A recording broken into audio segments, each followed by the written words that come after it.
Friends, Romans, countrymen, geeks, lend me your ears. I've come to bury Centauri Prime. Praise it. I'm taking my ear off and throwing it at you. Hey, for That's disgusting, right? Not a bad idea. No. And for those of you that get that reference, as of course from Mel Brooks, one of Mel Brooks' greatest films, Robin Hood Men in Tights. We're men. We're men in tights. I don't even know if that's one of my favorite parts of the movie. Oh my god, that was just so random. His reaction was perfect too. Oh my god. The lead actor on like some other Robin Hoods could speak with an English accent. I had a good night's sleep, had a good BM. I don't want to hear any bad news, but unfortunately, in this episode, a good BM, really? All right. That's what Prince John said. He's like, I had a good BM. Righty then. Okay. But and Latrine was always good to help him out. Yes, she was. What was her? Tracy Ullman. But unfortunately, we are not here to revel in the hilarity that is Mel Brooks. We are here to say goodbye and sort of a way to one of our favorite characters, for he will change drastically. And as of course, today we are covering the episode "The Fall of Centauri Prime," which is also AKA the fall of Londo Mollari, because he falls into a very deep Drac pit, and he will not ever come out of that very Drac pit until Londo or Jakar strangles the ever-loving crap out of him. Is this the first episode where they actually mentioned the Drac by name? Yes, I think this is the first time. It is. They drop it a lot in the beginning. I have it playing in the background, which, by the way, when they start showing the intro with everyone's all the actors and all that, because I have it on mute. I heard the intro to this show playing over that part. It actually fits very nicely. So if anyone wants to play the beginning of this show and sync it up with the opening of season 5, it's kind of cool. You have to do it after they do the years, when they start introducing the cast. But anyways, they say the Drac a lot in the beginning here, and they just go over everything of Londo's mistakes. Everything. It wraps everything up here. I just thought that it was like the first time in the series that they ever mentioned the name Drac. They mentioned, I think, in the Minbari Civil War, where that guy who was trying to get them to help, he said they're called the Drac. Okay. Yeah, there was something earlier on. Dark. This is the first time this season, though. I think. So, I mean, this episode, just as I was going over some notes, I was just reminded of Londo's line, "Whatever it is, it can't be that bad." Well, this time it is, and I think it's heartbreaking. The episode where he had the vision of himself, where he actually made peace with Jakar, where it was in his dream he had to say sorry to Jakar. I just imagined himself in the dream, the lady saying it to him, "It can't be that bad," and then realizing with the keeper, yes, it is, because he can no longer be himself. No matter what he is, the keepers are the Borg without any of their redeeming qualities.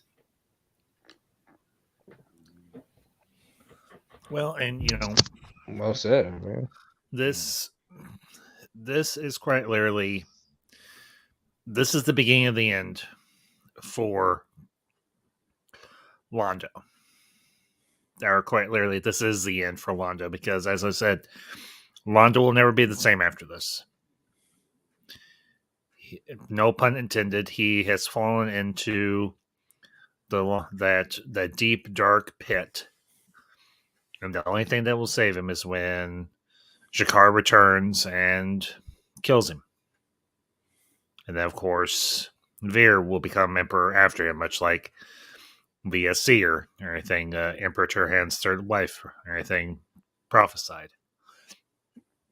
And this episode is so very painful because in a lot of ways you feel bad for the Centauri because they have been, they are somewhat victims of their own government.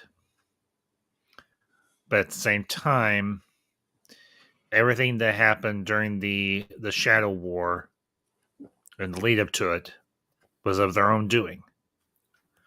They cooperated with the Shadows, at least begrudgingly, or maybe and to some degrees, absolutely 100% willingly in the case of Emperor Cartagia.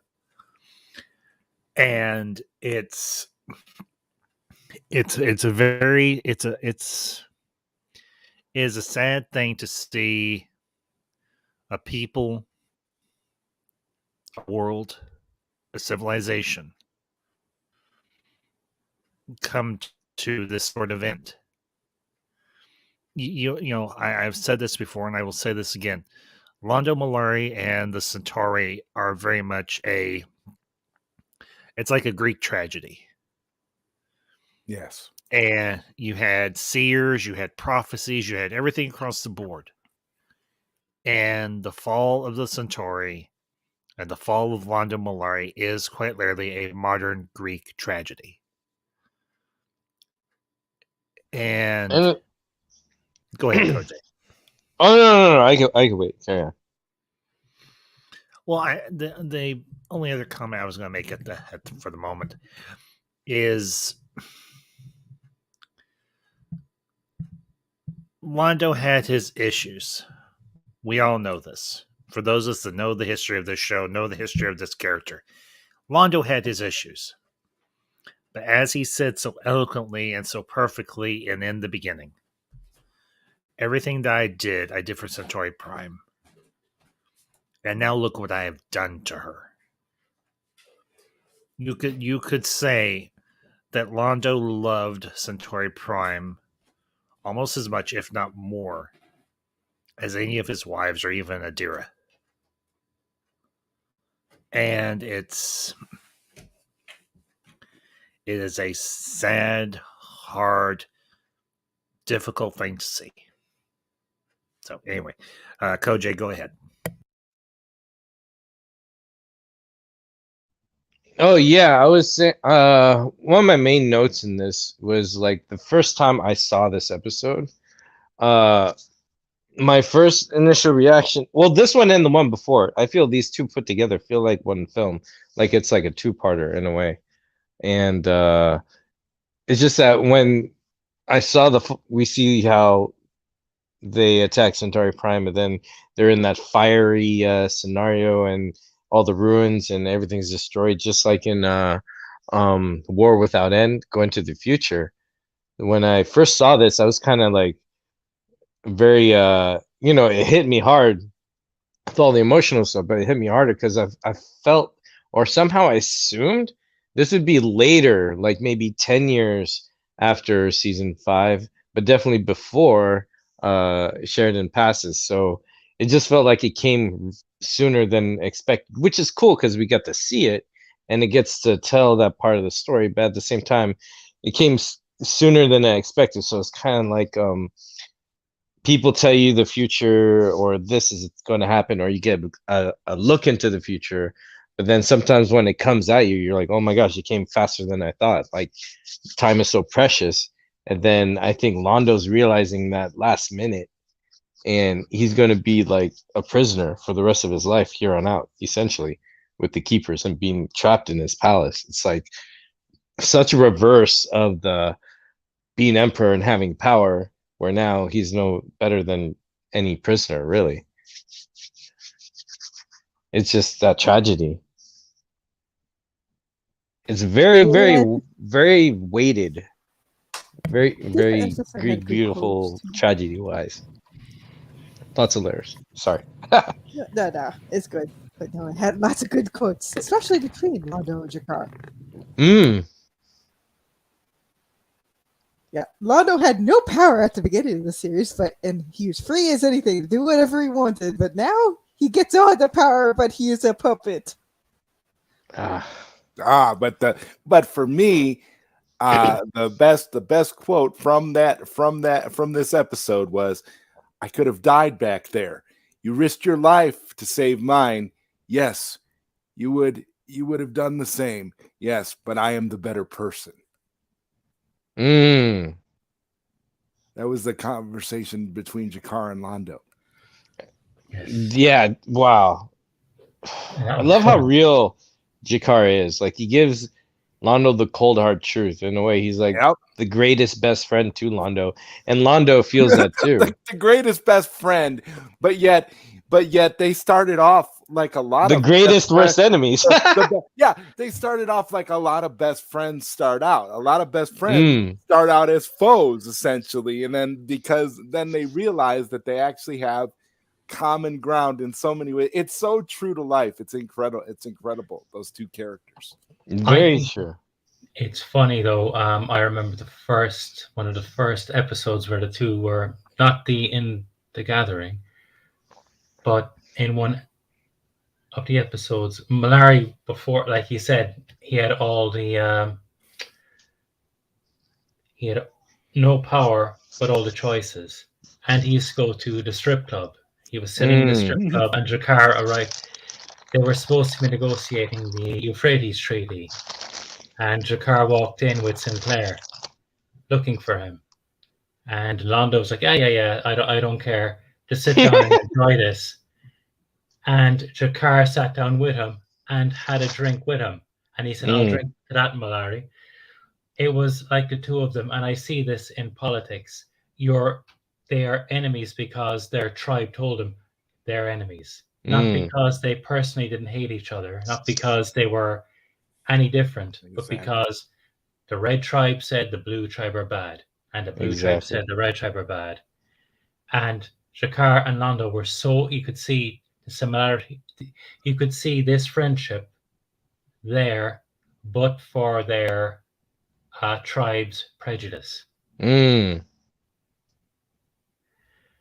So in a way, they were always friends. They just had all this clutter of all that tribes' predetermined preconceptions of each other.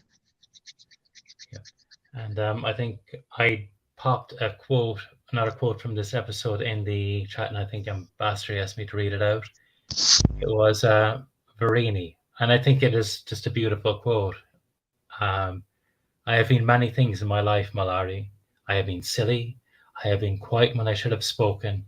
I have been foolish, and I have wasted far too much time. But I am still Centauri, and I am not afraid. And I think that is just a beautiful quote that encapsulated a man that he was silly. He was frivolous, but at his heart he was good and pure. And I think he embodies what the Centauri are. They've been taken over by, like I said, the tribe says he must do this. But there's no ability at the heart of the Centauri that is just waiting to be set free.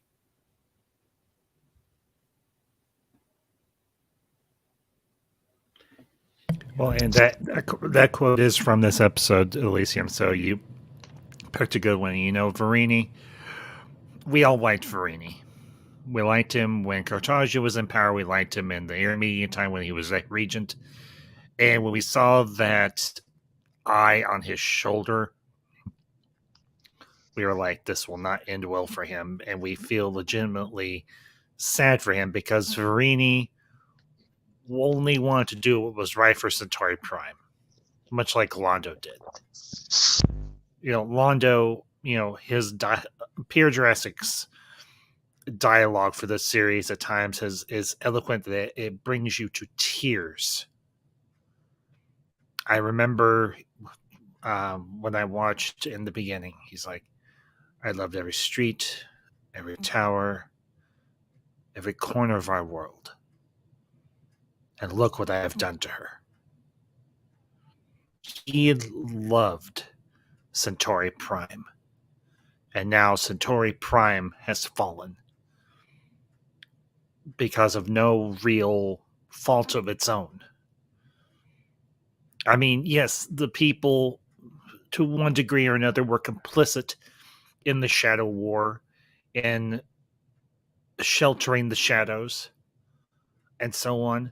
But at the same time, there are so many innocents that are caught in the middle of this. And they don't deserve the hell that they are about to go through. I mean, there's women and children and the aged and everybody else across the board on this world. They're about to go through hell who didn't have an ounce of power or an ounce of decision.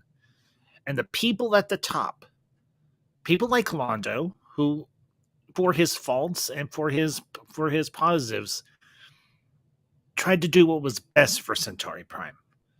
Spoke in haste. He didn't know who he was talking to, and he didn't measure his words. But then you had opportunists like Lord Rifa. You had opportunists like Cartagia and everybody else that worked with him. Everybody that was complicit or was too afraid, although justifiably afraid, to speak up and say, no, this is wrong. We are Centauri. We are better than this. I mean, the Centauri have committed their atrocities. They have done bad things in their history. That is a given. But, you know, I don't want to get super political and everything, but this episode almost begs you to do so.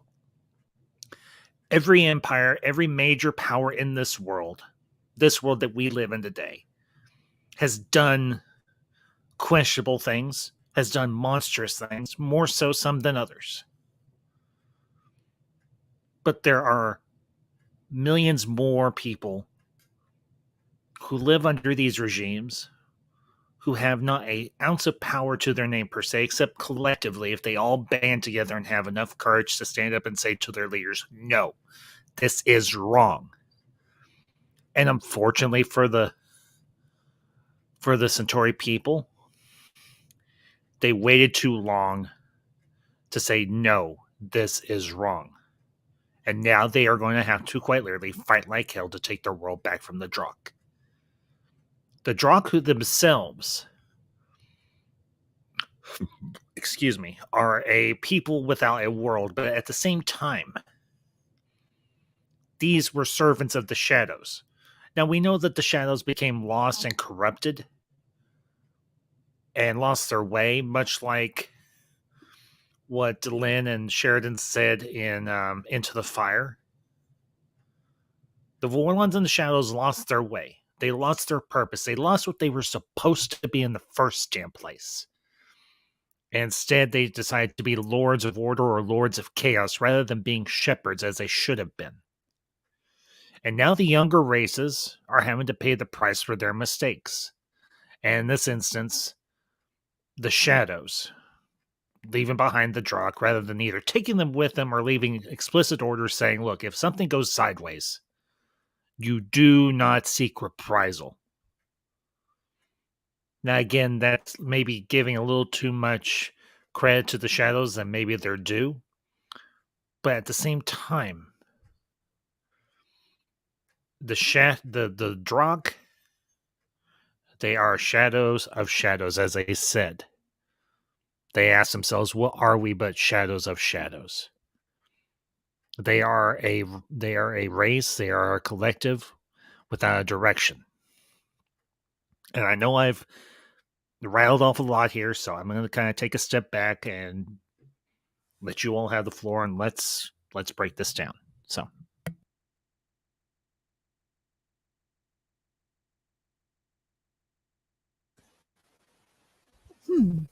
Well, Jakar got to see what a planetary bombardment was like from the ground.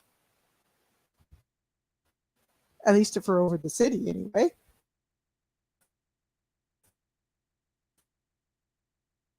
I was able to use that to spring him from prison, because everybody else was kind of too distracted by the fact that, like, oh, wait, the combined setup of the Narn and the Drazi are bombing us back to the Stone Age. Yay! And I liked what Malari did. He knew the bombing was coming. The first thing he did was run to save Jakar. not anything else. He ran to save his friend. Of all things. And then that love for his family, his friends. By the way, what you said earlier, Ambassador, that was beautiful. But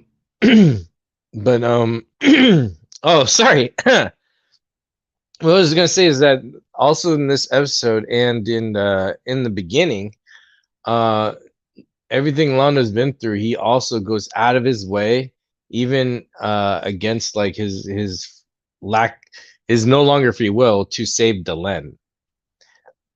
Because we see it in War Without End. He goes out of his way to help Delenn and Sheridan escape, saving her. And then here he goes to great lengths to make sure that she survives and is saved and is not shot down wrong. Or, you know what I mean? Because he had to beg the Drakh for that permission. And I can't remember if that was before or after the Keeper got on him. But yeah, he still has his love for his friends, and I think that's what keeps him a part of him always good, you know? Yeah, and Koj, you had it right. It was after they had put the Keeper on him, and he had to beg the lead Drakh. Played, I think, honestly, as often as always played masterfully by a very unsung TV actor, Wayne Alexander, who has made his third appearance in the series. First as Mr. Sebastian, aka Jack the Ripper. Then as Lorien, the first of the first ones, and now as simply lead Drakh. He is so good. His body language is so different for all three of those characters. Yes. That's phenomenal. It is. He's very good. Well, you know, and it speaks volumes to Wayne Alexander's ability as an actor to not only be able to manipulate his voice to where you kind of recognize his voice, but at the same time you don't. But also his mannerisms, his body language, as you mentioned, Koj, and of course his absolutely spot-on delivery of his dialogue. And that's... I don't know if Mr. Alexander is still alive, but if he is, I hope maybe that whenever they get production on the reboot series, go ahead and roll your eyes now, Fiona, if you want to. I don't care. I hope maybe they can bring him in for maybe just one small little role. So, but I can't check to see if he's still kicking. Give me one moment. I think actors would come back in different roles, and we've seen that before in other shows. Like even in Smallville, we saw Dean Cain come back, and we even saw Christopher Reeves in that playing other characters. Yeah, and you know, and one thing is, we see that a lot more often in TV, and I think that's something I wouldn't mind seeing or whatever. I think that's more likely to happen. Speaking of, and I'm wondering who would be who. Sorry, Speaking of actors coming back, I know in one of the commentaries, Bruce Boxleitner said he'd love to come back as President Clark. But I was thinking about that. So dope. Oh Lord, no, Bruce. Yo, wouldn't that be close? Like Tron, what has become of you? I mean, and you could play, and they could give President Clark more to do. I mean, you can, if you got Bruce Boxleitner playing him, you'd actually want to see some big scenes with him and some real nihilistic and evil dripping from him. I think that would be fun. I mean, that would be a twist. Talk about turning Babylon 5 on its head. That'd be worth watching just to see that alone. If they cast Boxleitner as President Clark and have Patricia Tallman come back as like either definitely a Narn. I'd like to see her as a Narn. That's the tough. Or like as a Minbari. Tough. Oh yeah, as Natoth. Wait, Natoth actually is still around, I think. Natoth was played by Caitlin Brown when she made her few appearances in the series. Yep. And Mary Kay Adams as well. Not seen anything about him passing away, but he also did play a Narn named Judean in the episode "In the Rock Cried Out No Hiding Place." Oh, yeah. It also has a Right. Drazi in season 4, intersections in real time. Yeah, he Oh did. yeah, that was the He was Drazi that also Sheridan in- was Sheridan was hyping up. That was the Drazi. You're Drazi. Yeah, and it turned You're, out, you're a mighty Drazi. No, he played and it another turned out Drazi he in was Call to working. Arms. Oh, So, and but also River Soul. Huh. which, okay, I'll go ahead and put this out here now for those of you that are tuning in or those that will catch this live. Me and the council, we've been talking over the last few weeks, and before we get to Sleeping in Light, we're gonna take a couple of weeks, couple of streams, and we're gonna do some live watch-alongs and commentary of the last two TV movies, which are River of Souls and Call to Arms. And then, of course, we will wrap up the series with obviously Sleeping in Light. But we are going to we're going to do these. We're going to do these as live watch-alongs. Council member Koj has been gracious enough to set up the logistics for it so that everybody can watch along with us and everything and participate. Everything for those of you that may not have a copy of the TV movies on DVD or on digital. So, but pass this along to the rest of your friends or anything who are fans of B5 and want to be here and everything. We're trying to do this show as close to chronological order as we possibly can. Now, obviously, we're not going to make you wait for the series finale or the series finale of Babylon 5, the main series itself. Everything that goes all the way through Crusade. We're going to go ahead and wrap up season 5, and then we're going to do Crusade. But before we finish season 5, we thought it'd be a nice treat to do a couple of watch-alongs for the other two TV movies, River of Souls and Call to Arms. So I will, of course, put that all out on my social media for those of you that might be interested and pass it around to everybody else that you know. So pop your popcorn, grab your sodas, grab your adult beverage, whatever works for you, and we'll have some fun. So anyway, that plug is out there. So let's get back into the discussion. So, of course, this episode also wraps up the rescue of Lanier and Delenn, and of course, Lanier. He goes where he does. He's not afraid to go where angels fear to tread. So, and he said the big thing, obviously. So, my friends, my council members, your thoughts on that particular moment?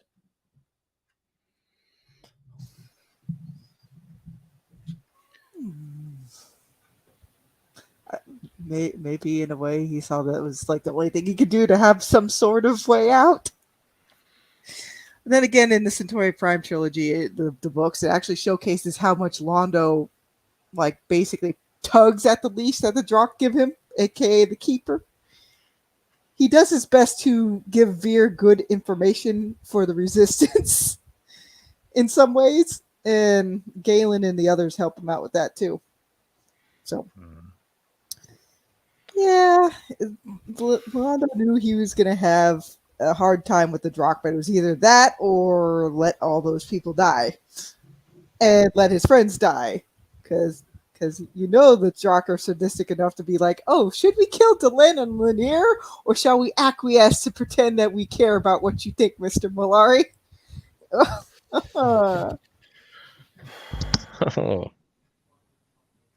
I think. Yeah. Oh, sorry, Ambassador. No, Elysium, go right ahead. I think part of the reason why the Drakh allowed them to be rescued was it would be so out of character for Londo to just let Delenn die that it would raise so much suspicion and that could hurt their plans. And I know Londo began acting like a dick. Sorry. No, I'm just saying you could tell by he had that just the tiniest little smile on his face. You know, the guy, the Wayne Alexander, when he was playing the Drakh, it's just like, ooh, that's like it knew. It was just toying with him. I think it was that Londo I think it's either in the one of the commentaries or in one of the Lurker's guides. They mention Londo becomes a real dick towards everyone to keep them away from the Drock as far as the way to save them. And that, I think, hurt him and killed him as much as being under the Drock's control. The fact that he had to hurt his friends to save them.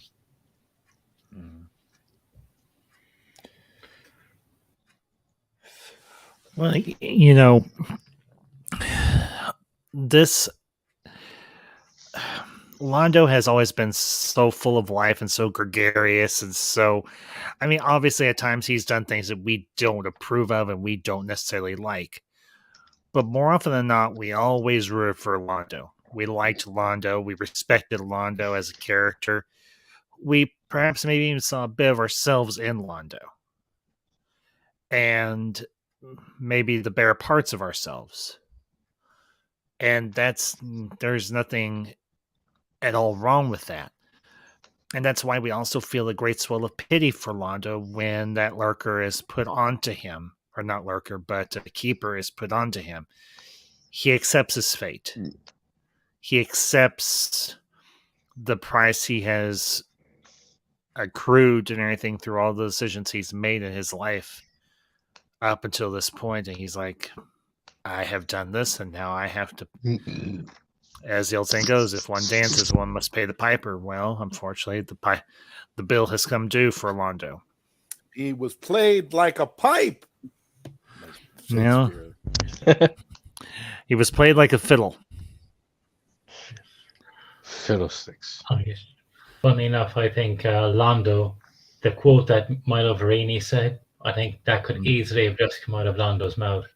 I am still Centauri and I'm not afraid. He stood there and accepted his fate. Because I think JMS put it in, mentioned it, that Londo was given the same choice Delenn was with Narn. To sacrifice millions to save billions, or in this case, sacrifice thousands to save billions. Yeah. Well, you know, after all is said and done, the keeper's on him. He's told Sheridan and Delenn and Veer and Jakar, you all need to leave. He's like, I'm going to my coronation. I will go alone, because he's like, you all can't be here. And you see that massive hologram above Centauri Prime in the sky. And he gives that very impassioned speech. And it was somewhat divisive, and everybody's like, is it just me, or did he sound like he was more like riling the people up than trying to calm them down? And in a lot of ways, yeah, I think he was. But Londo is speaking from his heart, and he is speaking for the Centauri people, and he's unfortunately, I think, to a degree, acquiescing to what the Drock want him to say. Well, that, Because- and if any of his friends had even caught even a whiff of what was going on, because Sheridan kind of knows, because he experienced part of that already. And then they found the evidence via the Drazi, and it's just like, if anybody had been let in even for a moment, the lead Drock would have killed everybody. Yeah, because he has a detonator. And all he has to do is push a button, and it's somewhat poetic justice. At And least they for could the easily Drock. blame the Alliance for it, the Interstellar Alliance, or Yeah. fringe parts of the Alliance, like the Drazi or the Narn, because either one could have been used as like, it's their fault, and then the Drock could have just moved on to somebody else. Yeah, and that's the other thing. Londo takes on such a huge burden in this episode, and he takes on this burden that'll last for the rest of his reign as emperor. He's trying to isolate everybody else from being exposed to the Drock, and it wears on him. It weighs on him, and you see it in particular in the beginning and also in War Without End. He He looks had so to kill his liver in order to get some semblance of control, because the Yeah, keeper can't that's take its true. liquor. But to be honest, there are some perks to that because Londo loves alcohol. So, you know, it's not all bad. I mean, it's just parts of his old self in a weird way, because what's cool about Londo, he's always a happy drunk, you know, and I think his true self Yeah. always came through, and it's his old habit that, in this case, you know, for Londo, I don't think it is addictive. It's just how he enjoys his time, because he did go overboard and he had that heart attack issue, I believe. It was because of that. I forget. But so, you know, he's in regulation, but he's tactically also doing it, you know, to nerf the keeper. So it's like his old devices, the old Londo, the one who has friends, you know, comes through in the end again in another way, oddly enough. Yeah. Which totally speaks, you know, that's so Londo too. Well, and you know, this episode, as several of the previous episodes have done, so I focus a lot on Londo, and you have to. It should be said. Pierre Jurassic's portrayal of Londo in these last several episodes has been absolutely, I think, masterful. And you know, we sometimes we get ramped up in the character, and that's not necessarily a bad thing. Don't misunderstand me, any of you. But we sometimes forget to take a step back and admire the skill of the actor or actress who portrays these roles. And Pierre Jurassic as Londo Mollari, in this episode especially, he so embodies a person who is defeated but not broken. Because he knows, I think he deep down knows that eventually there will come an opportunity where his people will be able to rise up and drive the Drakh off their world. And his people will show incredible resiliency and will be able to reclaim their place in the universe to maybe a somewhat lesser extent, but more importantly, will be able to reclaim their personal and their collective identity and also reclaim their world. And that's the most important thing for the Centauri here. I think that's something that Verini hinted at in his little monologue that he said, where I am still Centauri and I am not afraid. Every person on Centauri Prime will maybe not exactly, but will, when the fight comes, when the resistance against the Drakh finally forms and says, we are Centauri, we are not afraid. We may die, but as the old saying goes, and it's a very appropriate phrase, it is better to die on your feet than to live on your knees. And eventually the people of Centauri Prime will say, I would rather die on my feet than live like this. And I think even Londo, as y'all mentioned in the Centauri Prime trilogy, the book trilogy, he even plays his part, though limited. He plays his part to help set his people free and set his home, his world free. And that's very much to be admired. The way you put it like that, it kind of reflects now. I see it's kind of like now they are experiencing and living like the Narn after what they did to the Narn, because the Narn had a lot of like empowering quotes like that through, that was mentioned in season 1 and definitely season 2 when they had the Narn Centauri War. And especially with Centauri being in Rebels too, being bombed back to Stone Age, what they did to Narn. Now Centauri is in that predicament. Yeah. Now they're tragically seeing what they've done to others. But in that, I think they learned a very important lesson not to repeat the mistakes of the past. Mm. Well, and also, this is very much a fulfillment of a prophecy spoken by another very wise man who we lost in season 3, and that is, of course, Ambassador Kosh. When Turhan asks Kosh, how will this end? And Kosh says, in fire. Mm. I think maybe Kosh didn't know per se, but he was unexpectedly He knew it badly. You think Kosh knew the whole time? I'm just saying. Badly. Maybe. I think just Kosh is experienced and smart enough to see the patterns to go, yeah, you guys are gonna. He knew everything. Bring your own doom. He even knew the circumstances for which. I wouldn't be surprised if he had the whole thing almost like a visual recording in his mind. Kosh, I bet he knew Sheridan would jump down the hole in Zaha Doom too. That's why he held himself back.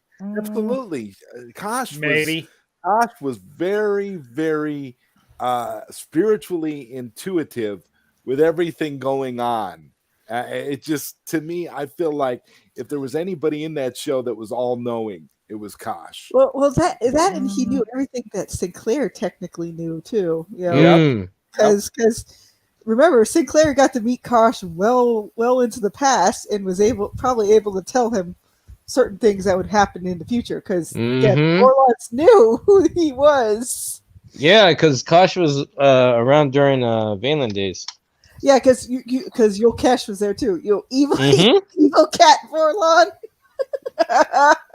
That's where in Tenet, where they had Robert Pattinson's character and the lead actor. I forgot his name, but escapes me. Forgive me. But even them, they had that kind of like circular. I know you in the beginning, as you in your end you knew me in my beginning, or something like that. It's weird, and I think like Sinclair and Kosh definitely have that kind of relationship.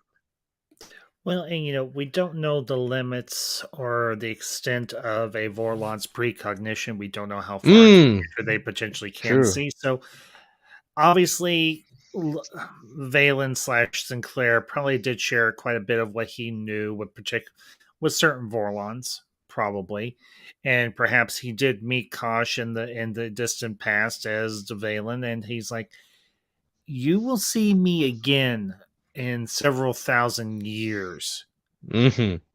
Here's some of what I know was going to happen in that time. But more to my point is, we don't know. We know the Vorlons have rather extensive telepathic abilities. They obviously have very extensive telekinetic abilities. But we don't know just how far, if any, precognitive foresight abilities they may or may not have. And so the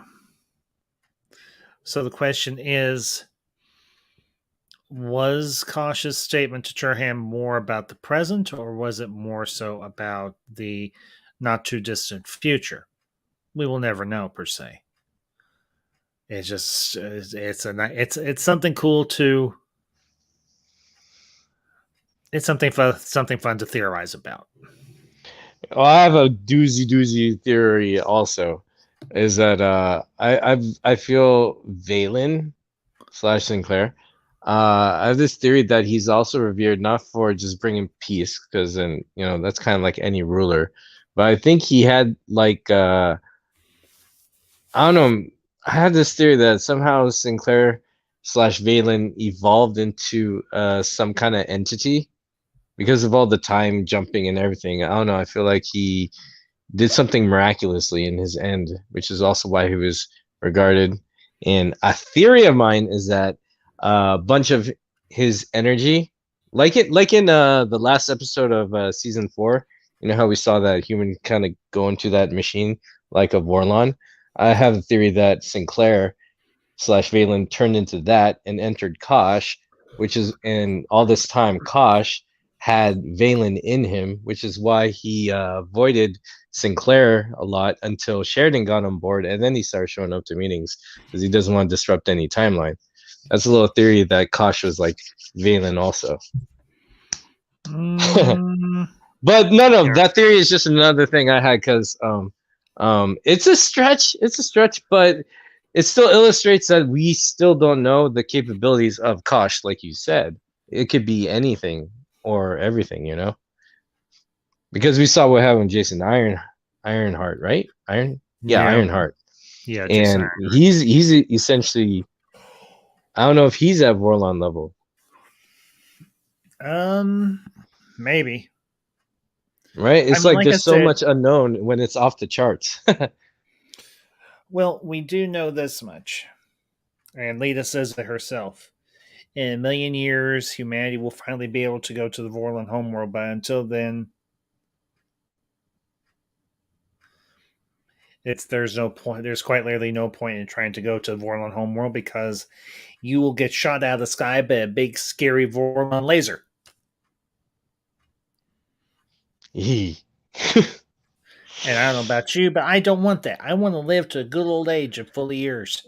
There's probably no dodging, weaving, or Beggar's Canyon maneuvering out of that one. No way.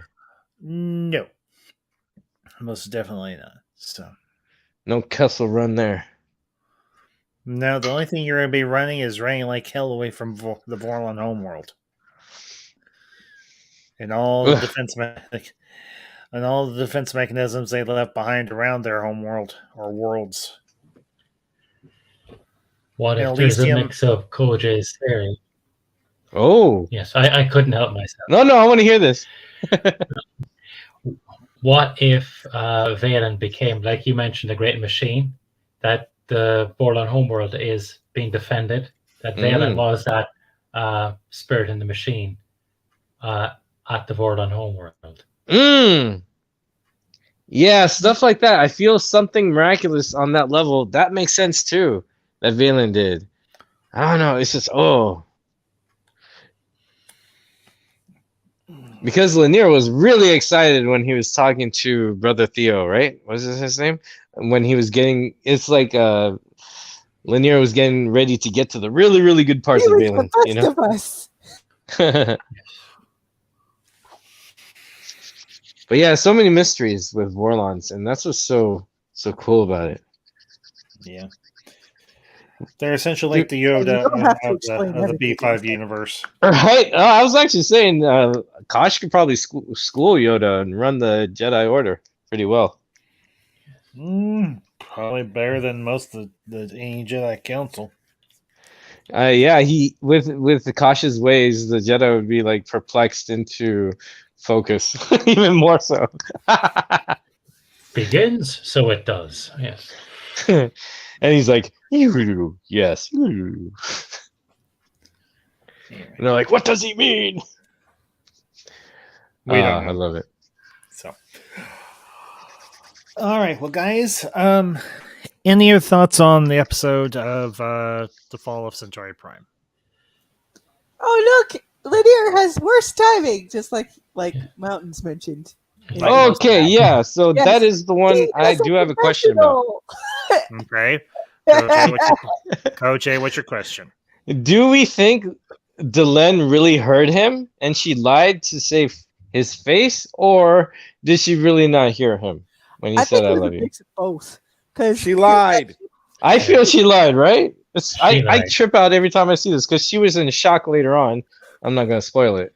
Or do we? Anyways. Where she's like, I had no idea. Like, I knew he had feelings, but I had no idea. And I'm like, I love you is pretty an idea. So if she heard it and she lied, or she didn't hear it and then she lied that she heard it, which one is it? I think she heard it. I think she most definitely heard it. I'm feeling she heard it too and wants to be in denial or something. But then I don't know. It is a river in Egypt, and she's up neck deep to it. Yes. She I think she already had a sense of how he felt, I think, but I also think in this episode it was part the noise and part I'm pretty sure she understood the most important part, but yeah, just like coffee, it's half and half. Zodwire, what about you? What do you think? Do you think Delenn heard him? Yeah. Mm-hmm. Delenn lied. Yeah. Hashtag Delenn lied. Mountains, what were you gonna say? No. I'm just kidding. Nobody cares. If we did that hashtag, we would be the only ones that'd be like, "Oh yeah," it'd be we the like console. Delenn. No. I'm not gonna do that hashtag. That's how you really start a Minbari war. I'm not doing that. No. Delenn's a liar and a fake. Oh, it's a fake. Sorry. But Mountains, what were you gonna say? What do you think?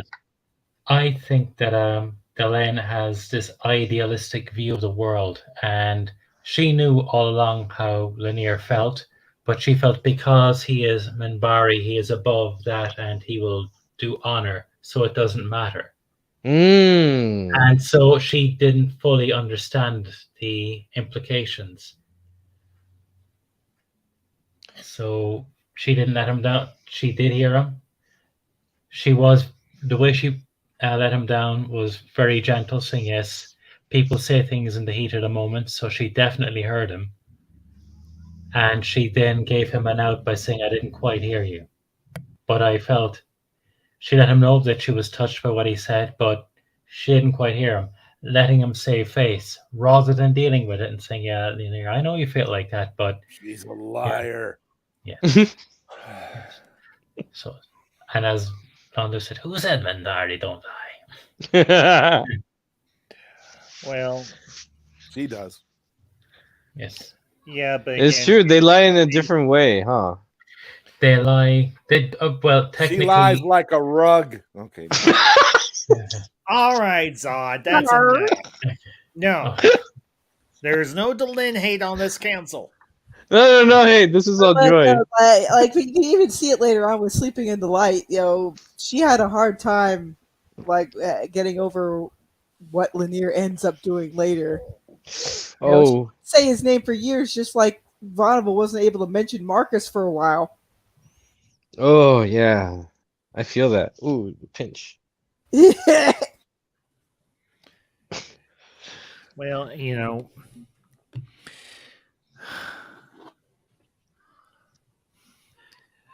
Delenn obviously loves John.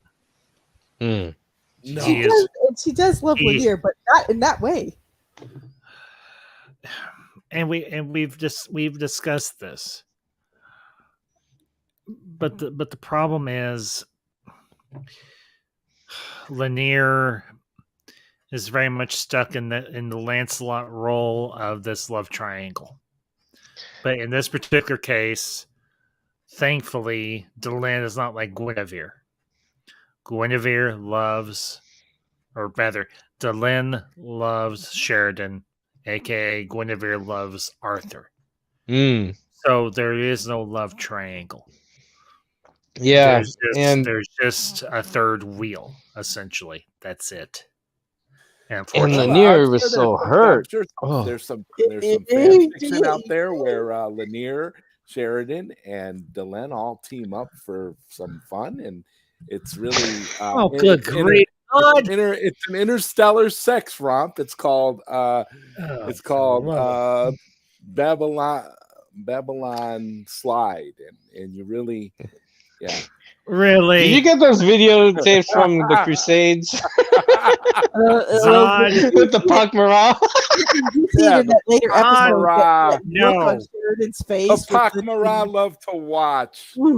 Saying. Zod, no. There is there is no.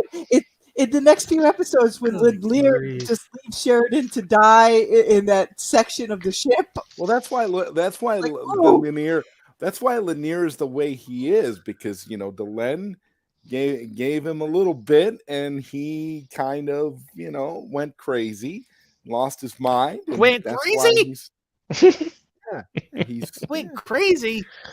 Huh. Lanier. I would say probably the closest Lanier would get as far as like Delenn's love is either she loves him as a student or basically a little brother. Well, we know teachers have been known to mess around with their students. There's lots of examples of that. So, but no, honestly, Ellen's a liar too. After all, let's not forget that. But the way I saw her relationship with Lanier is like the kind of relationship she had with God, now my mind's blanking, Ducat. Yes. Like a family relationship. Ducat was probably the first Minbari to molest Delenn. That's probably. Oh no! Zod, I gotta draw the line here, bro. I'm putting up the line. Already did leave his eye. Oh, the line is drawn, bro. The Minbari molestation. There you go. Oh. No. Oh. Why not? Jakar's done with his eye. That's right. Yes. You see? Ducat would not have taken advantage of Delenn. With a name like Ducat, you really think he did it? Come on. Oh, you're thinking too earthly there, my friend. No, he didn't. You. All right, well, I disagree, but that's okay. That's okay. but no, it's just like is above such base. Zod, my friend, you're a little triple extra today. Well, no, but because Ducat has desires. I mean, think of the position he was in at the time. I think Ducat mostly saw her as like as a plaything. No, I think he saw her as like a daughter type of apprentice, like I don't know, Karate Kid type of way, or like a beloved niece. Yeah, something like that. That's the vibes I got with them. Whereas Delenn and Lanier, I feel it's like sorry, Lanier, but brother sister. It's just she sees. I think she sees him as a little bro, like still like a little kid in a way. Motherly presence for Lanier, It's like, I'm sorry, Lanier, it was never in the cards. Zon, you've had some kind of wanky takes in the time that I've known you. But... I just got done. I just got done eating some spoo, so I'm good. Oh, that's it. The red button will be pushed. You brought this on yourself.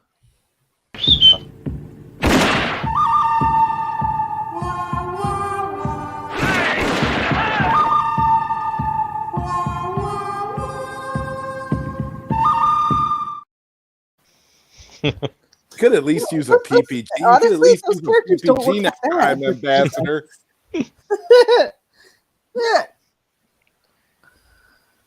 They need to make Babylon 5 versions of those, so that'd be great. Oh man, I guess one other thing about this episode is I did like the fact that Franklin brought up the what happened. We're gonna all go watch Into the Pakmara after this. Oh no. But no, Franklin did bring up what happened to, I think, was it San Diego, or how people used, they might not have created the weapons, but they were more than willing to use them. Right, and San Diego was like kind of the 9/11 at that timeline. Zod, you just or at least or something where their society. Because it was like a terrorist bombing on the West Coast instead. But I forgot the reason why, at least for the series lore. I'd have to look at it again. Yeah, I don't know either. But it's very terrifying. But he did tie it into the fact that the Drakh will use shadow weapons, because it's available to them. Mm-hmm. They're more than happy to use those weapons. Yes. Spoof. Okay.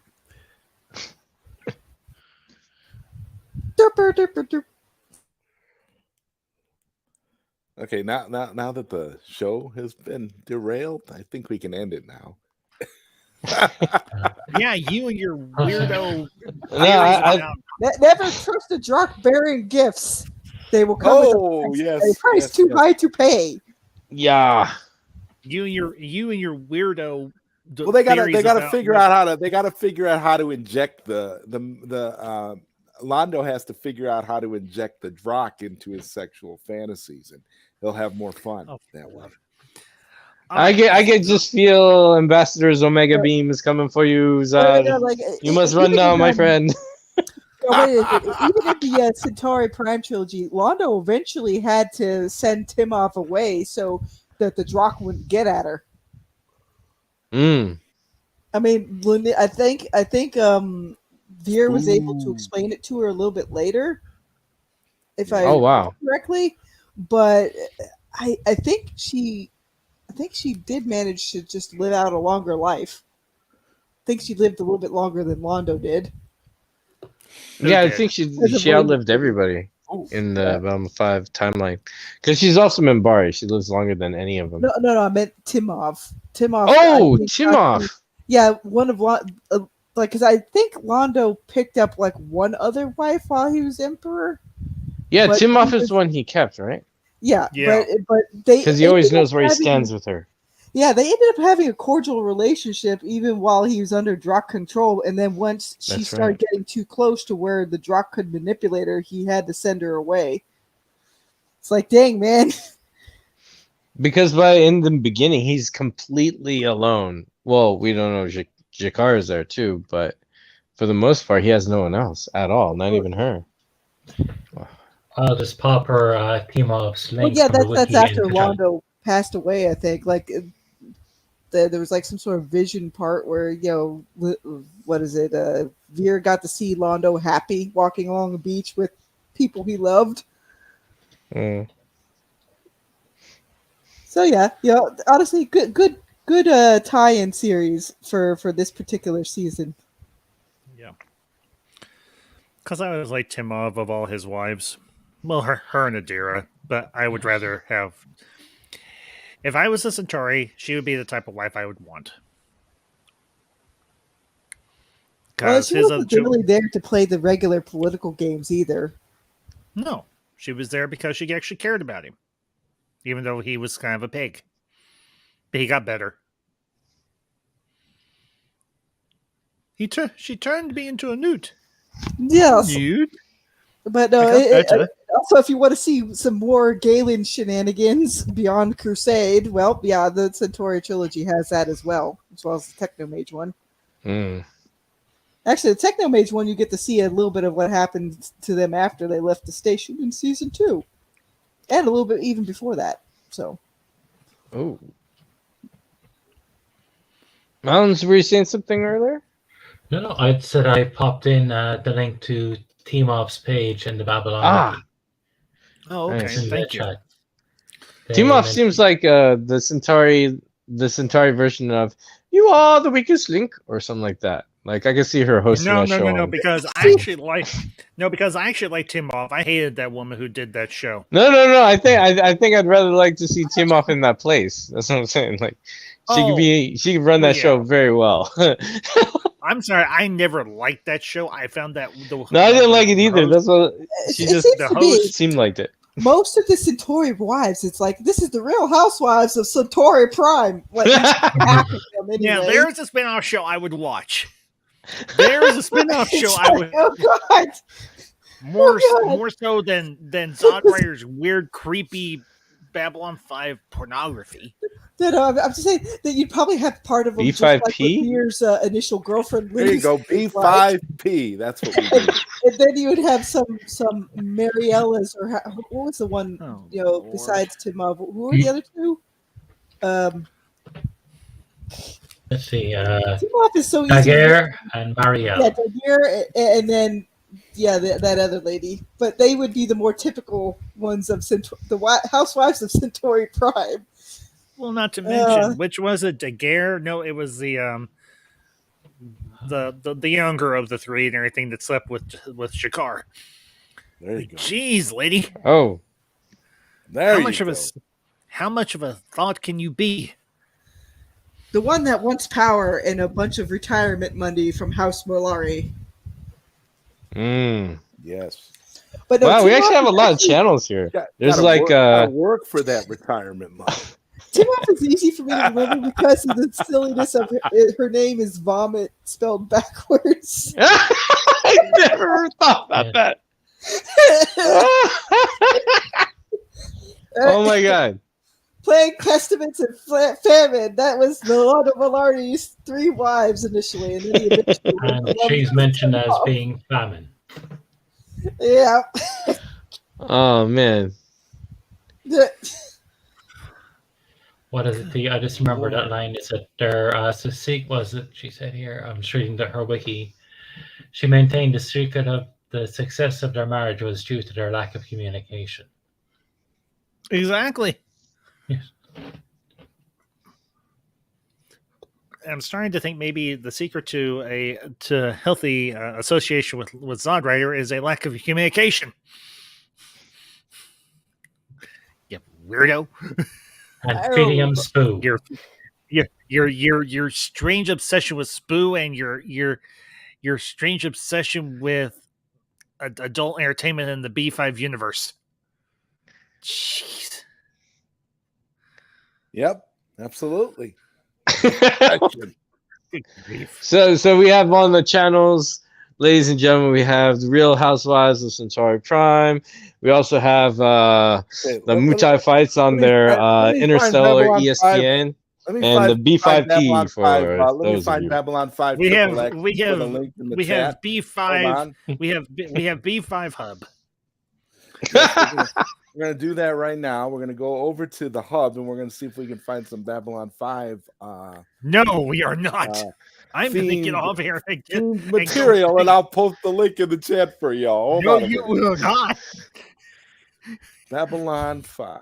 Drazi gone. Never mind. Drazi and Pak Mara. Oh Lord.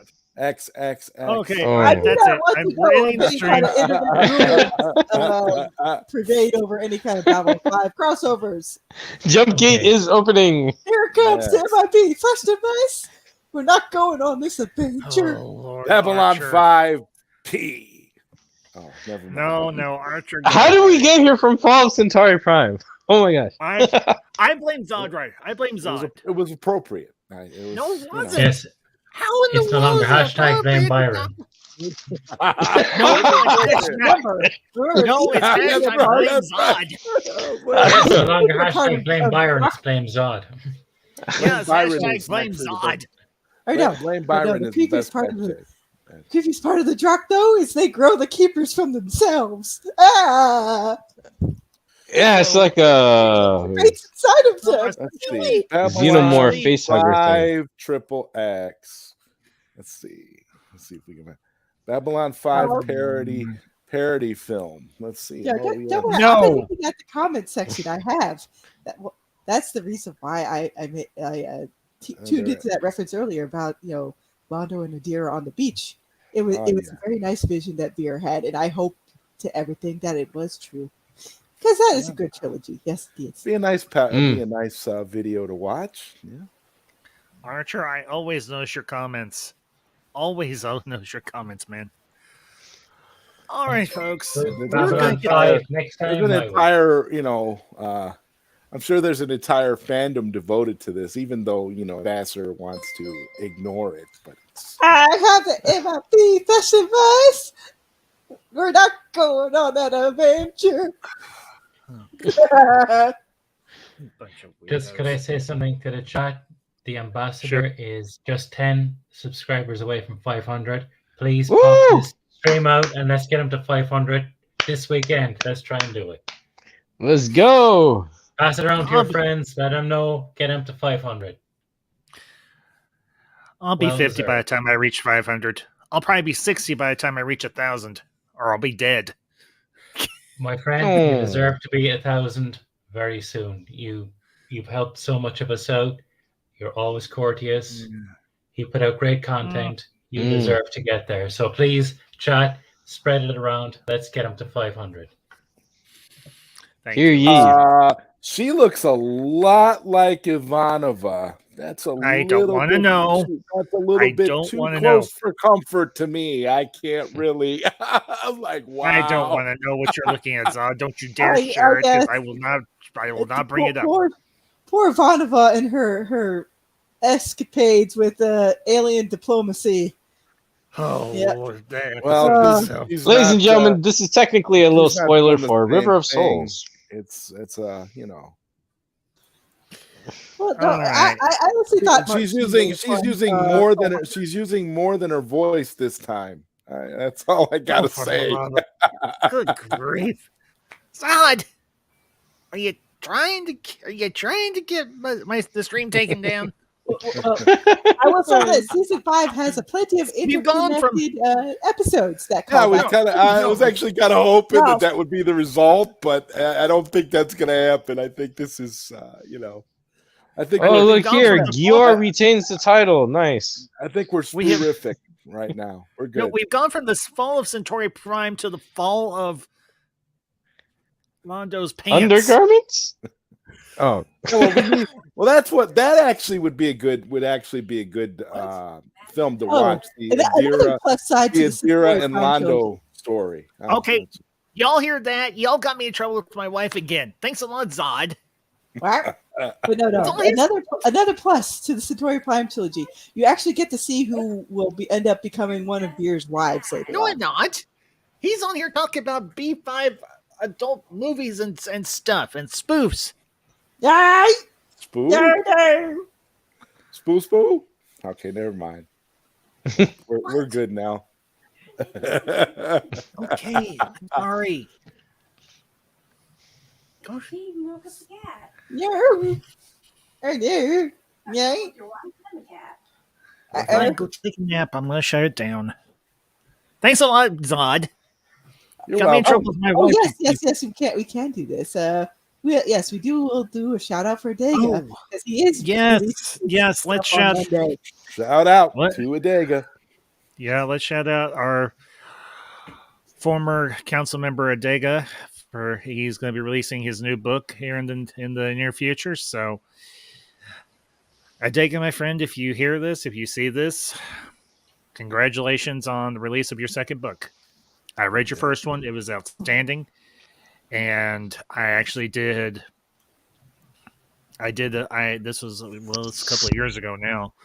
I did a review of one of his stories and everything that he posted on his channel. Now, there's a guy who deserves to have 1,000 subs. Absolutely. So, and Jacob Ironside, good to see you, buddy. Appreciate you stopping in. You're actually coming in at the end after Zod got me in trouble with my wife. Way to go, Zod. Hang your head in shame, because you should. Oh my goodness. I'll hang it. I'll hang it half staff for you. Okay. Shame dong. Shame dong. Another triangle thing No. I noticed. No, Zod. Zod, I say this. I'm not like a certain. I'm trying. How can I say this diplomatically? You know what? Screw it. I will just. I'm not like a certain Poindexter who guilts you for who you associate with. I tease. I don't guilt. Anyway. Oh, that's good. That's a good thing. So, all right, guys and gals, we are going to go and wrap up for this afternoon. Thank you all for being here today. I hope you enjoyed the stream, even though it went off in a very unforeseen direction. Much like the fall of Centauri Prime. Yes. Pretty much. Yeah. Oh man, Art, the one thing with the art Centauri Prime imitates trilogy. life.